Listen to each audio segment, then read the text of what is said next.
कक्षा 8 वसंत भाग 3 से ली गए ये सेकंड नंबर का चैप्टर है लाख की चूड़ियाँ। लाख की चूड़ियाँ में आप देखोगे मुख्य पात्र है बदलू। बदलू का काम था, वो एक मनिहार था, चूड़ी बनाने का काम था उसका। क्या बनाने का काम था उसका? चूड़ी बनाने का काम था। वो चूड़ी बनाकर बेचना वो अपना पैतृक पेशा समझता था, मतलब अपने बाप दादाओं से ये चली आई रस्म वो निभा रहा था।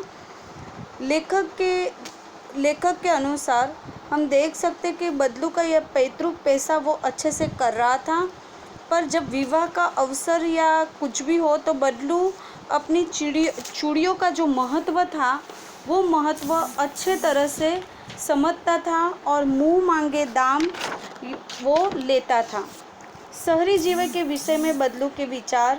समय जाते मशीनी युग आने के कारण सब लोग अब लाख की चूड़ियाँ पहनने के बदले वो लोग कांच की चूड़ियाँ पहनते हैं। शहरी जीवन के बारे में बताते कि शहर की स्त्रियाँ बहुत ही नाजुक होती है, इसलिए वो लाख की चूड़ियाँ का भार उठा नहीं पाती। हम देख सकते हैं कि मशीनी युग आने से बदलू के हाथ कट जाते हैं, मतलब उसका पैतृक पैसा जो था वो बहुत ही कम होने लगा, मतलब लाख की चूड़ियाँ कम बिकने लगी। बदलू की स्थिति पर लेखक की चिंता। हम देख सकते हैं कि बदलू धीरे धीरे ऐसी परिस्थितियों में लाचार बनता गया, पर वो अपना स्वाभिमान कभी ना भूला था। वो एक स्वाभिमानी इंसान था। तो इस चैप्टर का मुख्य कामतानाथ लेखक है, और कामतानाथ हम देख सकते हैं कि ये बदलू कौन था? कामतानाथ के मामा के गांव का था और वहाँ रहता था। तो ये बदलू की कहानी लेखक को कब समझ में आ रही है? जब वो अपने मामा के घर जाता था तब ये बदलू के बारे में उसने जाना था। तो आज का हमारा मुख्य चैप्टर है लाख की चूड़ियाँ। सारे गांव में बदलू मुझे सबसे अच्छा आदमी लगता था। ये कौन बोल रहे हैं? कामतानाथ। वह मुझे सुंदर सुंदर लाख की गोलियां बनाकर देता था। वो क्या करते थे, जो कच्चा रॉ मटेरियल होता है ना, उसकी लाख की गोलियां बनाकर खेलने के लिए कामतानाथ मतलब लेखक जब छोटे थे ना तो अपने मामा के घर जाते थे, तब वह गोलियां बनाकर लेखक को देते थे। कौन? बदलू। और मुझे अपने मामा के गांव जाने का सबसे बड़ा चाव था। चाव का मतलब बहुत ही शौक़ था। मुझे मेरे मामा का गांव बहुत ही पसंद था। यही था कि जब मैं वहाँ लौटता था तो मेरे पास ढेर सारी गोलियाँ होती थी, रंग बिरंगी गोलियाँ। वो कैसी होती है? जो लाख की बची चीज़ें होती है, लाख जो बच जाता है तो उसको गोलियाँ बनाते रंग बिरंगी। और वो बदलू किसको देता था? लेखक को। रंग बिरंगी गोलियाँ जो किसी भी बच्चे का मन मोह ले। वैसे तो मेरे मामा के गांव का था। कौन? बदलू। बदलू कौन?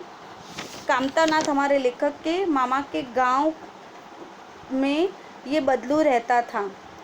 हम देख सकते हैं कि वैसे तो मेरे मामा के गांव का होने के कारण मुझे बदलू मामा कहना चाहिए था, परंतु मैं उसे बदलू मामा न कहकर बदलू काका कहा करता था। यहाँ आपका प्रश्न बनेगा कि बदलू को बदलू मामा न कहकर बदलू काका क्यों कहते थे? क्योंकि सभी बच्चे बदलू को बदलू काका कहते थे, इसलिए मैं भी उसके जैसा ही बदलू काका कहने लगा। बदलू मामा न कहकर उसे बदलू काका कहा करता था। जैसा कि गांव के सभी बच्चे उसे कहा करते थे। बदलू काका मकान कुछ ऊंचे पर बना था। बदलू का मकान कहाँ? बहुत जैसे कोई ऊंचाई होता है ना, थोड़ी सी हिल जैसा होता है, वहाँ उसका बना था। मकान के सामने बड़ा सा सहन था। सहन का मतलब खाली जगह। सहन का मतलब क्या होता है? जो खाली जगह पड़ी है उसे सहन बोलते थे। सहन था जिसमें पुराना नीम का एक वृक्ष लगा था। एक पुराने नीम का एक वृक्ष लगा था। उसी के नीचे बैठकर बदलू अपना काम किया करता था। बगल में भट्टी दहकती रहती थी। भट्टी दहकना मतलब वो आग जलती रहती थी, जिसे वो लाख पिघलाया करता था। देखो ऊपर लाख है, ये जो लाख है, लाख पिघलाया करता था। और हम देख सकते हैं कि वो लाख पिघलाया करता था। सामने एक लकड़ी की चौखट पर खड़ी रहती थी,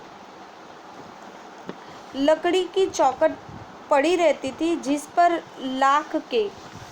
पर लाख के मुलायम होने पर वह उसे सलाख के समान पतला करके चूड़ी का आकार देता था। लाख को पिघलाकर, लाख को कैसे पिघलाता था, फिर चूड़ी का आकार देता था। वो चूड़ी का क्या कर देता था, एक आकार और शेप देता था, और वो फिर सुखाने के लिए रख देता था। ये पीछे का पार्ट है, वो सुखाने के लिए वो रख देता था। कौन? बदलू। हम देख सकते हैं चूड़ी का आकार देता था और उसके पास में 4-6 विभिन्न आकार की बेलनुमा मुंगरियाँ रखी होती है, जो आगे से कुछ पतली और पीछे से मोटी होती है। लाख की चूड़ी का आकार देकर वह उन्हें मुंगेरियों पर चढ़ाकर गोल और चिकना बनाता था, और तब एक एक कर पूरे हाथ की चूड़ियाँ बना चुकने के पश्चात, मतलब उसके बाद में, वह उन पर रंग करता था। बदलू यह कार्य सदा ही एक मचिए पर बैठकर किया करता था। मचिया क्या है? यहाँ मचिए पर बैठकर किया करता था।